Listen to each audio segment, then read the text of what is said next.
말씀 보도록 하겠습니다. 오늘 말씀은 에베소서 1장 11절에서 12절 말씀. 에베소서 1장 11절에서 12절 말씀입니다.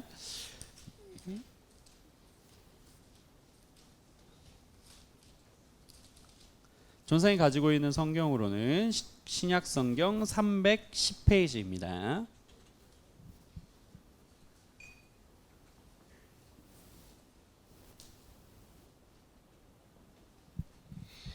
네, 성경은 펴시고 참고해서 보시고요. 우리 같이 읽는 거는 화면에 떠 있는 새 번역으로 함께 읽도록 하겠습니다. 우리 같이 읽겠습니다. 시작. 하나님은 그리스도 안에서 우리를 상속자로 삼으셨습니다. 이것은 모든 것을 자기의 원하시는 뜻대로 행하시는 분의 계획에 따라 미리 정해진 일입니다. 그것은 그리스도께 맨 먼저 소망을 둔 우리로 하여금 하나님의 영광을 찬미하게 되게 하시려는 것이었습니다. 아멘.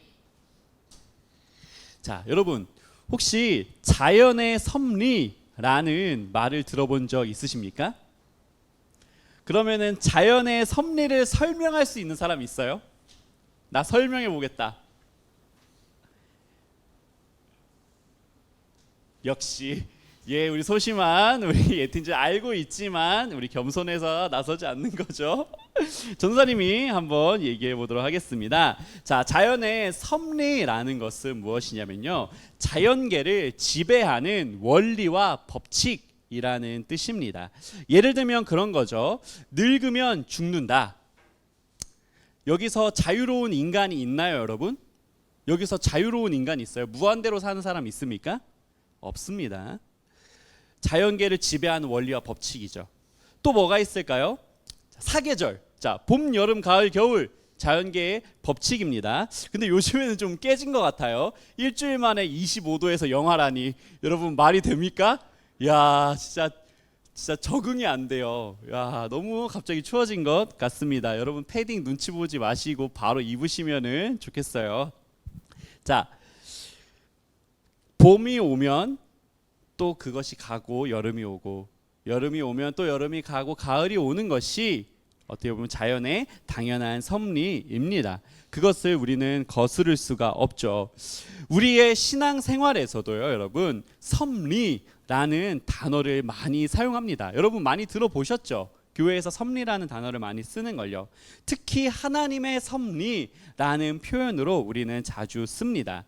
자연의 섭리는 자연의 원리와 법칙이라면 하나님의 섭리는요, 하나님의 통치하심이라고 할 수 있습니다. 그것을 우리가 이해하기 위해서는 섭리라는 단어를 먼저 한번 살펴볼 필요가 있을 것 같아요. 자, 한자로 먼저 좀 보도록 할게요. 자, 섭리라고 하는 거는 자, 다스릴 섭, 다스릴 리입니다. 즉 다스리다라는 뜻이에요. 영어로는 providence라고 하죠. 보면은 이제 라틴어 어원이 있어요. 프로 그리고 비데레라고 하는 어원 두 개가 합쳐져서 이 영어인 providence를 이룹니다. 여기서 나오는 옆 뒤에 있는 그 비데레라는 것은 뭐냐면요, 그 비디오의 어원이에요. 즉 보다입니다. 그래서 이거를 어원으로 풀면요, 자, 프로 앞에, 비데레 보다. 그래서 정리하면 앞에서 본다라는 뜻입니다. 즉 미리 준비하신다라는 뜻이에요.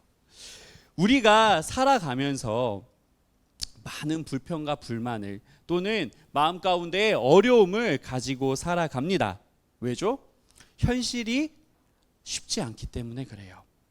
그리고 그 현실에 비해서 나의 모습이 너무나도 초라하기 때문에 계속되는 좌절로 하나님은 정말 나를 이끌고 계신 것인가? 하나님은 정말 존재하는 것인가? 라는 그러한 퀘스천 마크 속에서 우리는 그러한 의심을 가지고 살아갑니다. 당연해요. 그러나 하나님은 꼭 기억하세요. 그렇다 하더라도 오늘도 여전히 우리와 함께하고 계십니다. 현재만을 바라볼 수밖에 없는 우리, 그 우리를 위해서요, 여러분. 모든 것을 아시는 하나님께서 우리의 삶의 앞에서 우리의 삶의 미래를 인도하고 계세요. 인간이 왜 여러분 두려움을 느낀다고 생각을 하십니까? 인간이 왜 두려움을 느낀다고 생각하세요?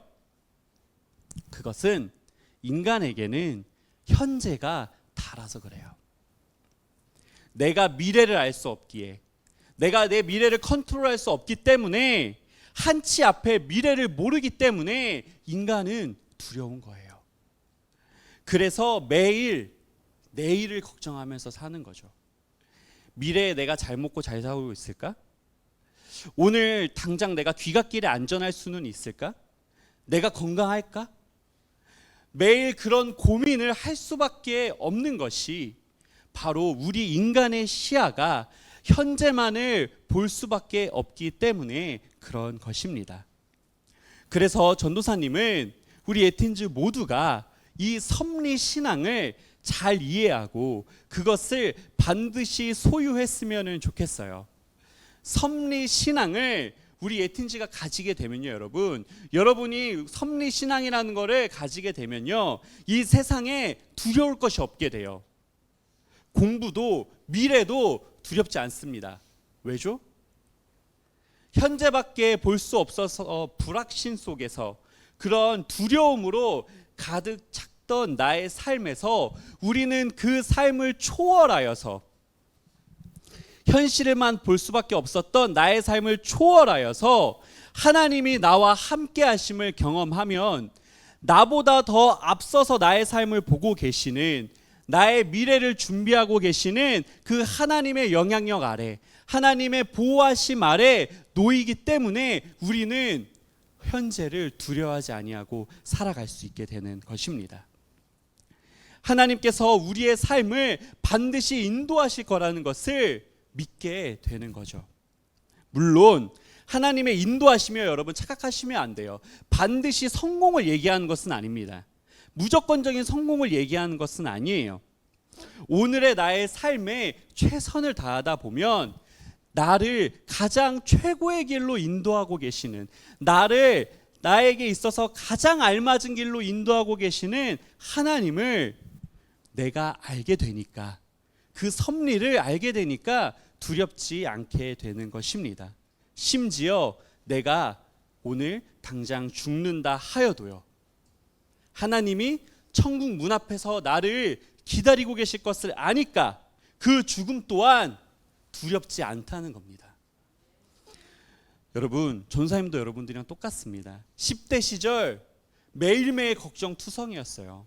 자존감 바닥이고 비교하고 막 그랬습니다. 심지어 전도사님은요, 여러분, 그 밥 걱정도 했었어요. 우리 에틴즈 중에 혹시 밥 걱정하는 친구 있습니까? 지금도 그런 시스템인지는 모르겠는데요, 전사님 학교 다닐 때 그 학생증을 찍고 밥 먹는 시스템이 있었어요. 그러다 보니까 그 급식비를 미납하면 그게 딱 문 앞에서 걸리는 거예요. 와, 그때 전사님 집이 좀 어려워서 못 냈던 적이 있거든요. 막혔어요. 그때 가슴이 얼마나 무너지던지. 다른 친구들은 찍찍고 딱 들어가는데 전사님은 거기서 얘기하고 있는 거예요. 급식실 그 영양사님이랑. 급식비가 입금이 안 되었을까 봐 조마조마하며 밥을 먹으러 갔던 기억도 있습니다. 그것뿐만이 아니죠. 똑같았어요, 여러분들이랑. 입시 걱정, 미래 걱정, 친구 관계 걱정, 가족 걱정, 그런 온갖 걱정 속에서, 그런 두려움 속에서 밤에 눈물 흘리며 잠들었던 적도 있습니다. 우리 에틴즈도 다르지 않을 거라 생각해요. 많은 걱정과 고민 속에서 오늘 하루도 여러분들이 살아가고 있을 것이라고 전도사님은 생각합니다. 그렇지만 전도사님은 확신하는 게 있어요. 전도사님 10대 시절에 전도사님을 살려줬던 게 뭐냐면요, 하나님의 말씀이었어요. 하나님의 인도하심에 대한 확신이었습니다.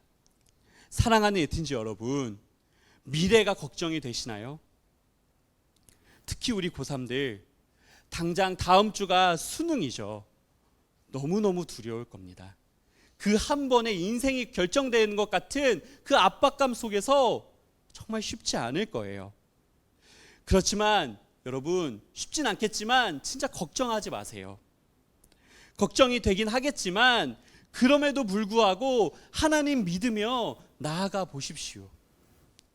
하나님은 우리 예수님께 소망을 둔, 우리 하나님에게 소망을 둔 우리를 결코 고아처럼 내버려 두시는 분이 아니세요. 보십시오. 전사님 10대 시절에 밥 걱정하면서 살았다니까요. 그런데 지금 전사님 보십시오. 전사님 결혼 못한 것 빼고 뭐가 못났습니까, 여러분? 네? 전사님 결혼 못한 것 빼고 뭐가 못났어요, 여러분? 예? 여러분들 만나면은 진짜 다 사주잖아요. 예? 그렇지 않아요? 전사님 잘 씁니다. 돈도 잘 벌립니다. 자, 갑자기 왜 이렇게 어물어물하죠? 돈 잘 벌어요, 전사님. 예. 걱정하지 마시고 전사님 만나면 맛있는 거 많이 드세요, 여러분. 자, 뿐만 아니죠. 전사님뿐만이 아니에요. 여러분들 옆에 계신 선생님들 보세요. 우리 선생님들이 망했습니까? 그렇지 않잖아요. 우리 선생님들 너무너무 멋지시지 않습니까? 사랑하는 에틴즈 여러분, 성공하고 못하고의 문제가 아니에요. 돈이 많고 적고의 문제가 아닙니다. 하나님의 섭리 신앙 안에서 우리의 마음이 안전하다는 거예요. 어떤 어려움이 찾아오더라도 기쁨과 자유로 날마다 행복할 수 있는 것이 하나님의 통치하심, 그 섭리 신앙이라는 것이죠. 오늘 본문 다시 읽고 설교를 마무리하도록 하겠습니다. 우리 다 같이 말씀 읽도록 하겠습니다. 함께 읽겠습니다. 시작. 하나님은 그리스도 안에서 우리를 상속자로 삼으셨습니다.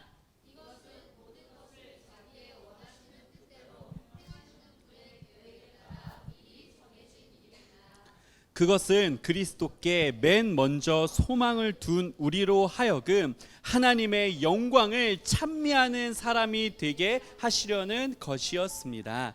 아멘. 여러분 기억하십시오. 11절 띄워주세요. 하나님께서 우리를 무엇으로 삼으셨대요? 상속자로 삼으셨대요. 여러분은 그럼 누구의 상속자예요? 하나님의 상속자예요. 이 세상 통치자, 이 세상 만왕의 왕의 상속자인 것입니다. 사랑하는 에틴즈 여러분, 그 왕의 상속자인데 우리가 하나님께서 우리를 고아처럼 버려두시겠습니까? 결코 그렇지 않습니다. 물론 때론 실패를 할 수도 있어요. 그러나 하나님은요, 그 실패 또한 사용하셔서 우리에게 가장 알맞고 선하신 길로 인도하심을 우리가 믿었으면 좋겠습니다. 사랑하는 에틴즈 여러분, 우리의 삶을 하나님께 맡깁시다. 그리고 걱정하지 말고 오늘 우리에게 주어진 하루를 최선을 다해서 살아갑시다. 그러면 어느 순간 돌아보면요, 하나님께서 다스리셨던 아름다운 나의 삶을 보게 되는 날이 올 거예요. 그리고 그것을 이미 영안이 열려서 보고 경험하는 친구들도 있을 겁니다. 그 신앙을 여러분 잃지 마시고 잘 지켜나가셨으면 좋겠어요. 우리 이 시간 다 같이 하나님의 다스림, 그 섭리 앞으로 찬양하며 나아갔으면 좋겠습니다. 우리 다 같이 자리에서 일어나 볼까요? 우리 하나님께 숨김없이 나아갑시다. 걱정과 고민 있는 그대로 하나님께 얘기하면서 나아가면 돼요. 그러면 우리 하나님께서 그 마음, 그 아픔 다 들어주시고 위로해 주시고 다시 일어설 힘을 주실 줄로 믿습니다. 우리 이 시간 함께 찬양할 텐데요, 우리 이번에는 찬송과 함께 불렀으면 좋겠어요. 괴로울 때 주님의 얼굴 보라. 우리 아는 찬양일 거라 생각합니다. 우리 함께 찬양하며 나아가도록 하겠습니다.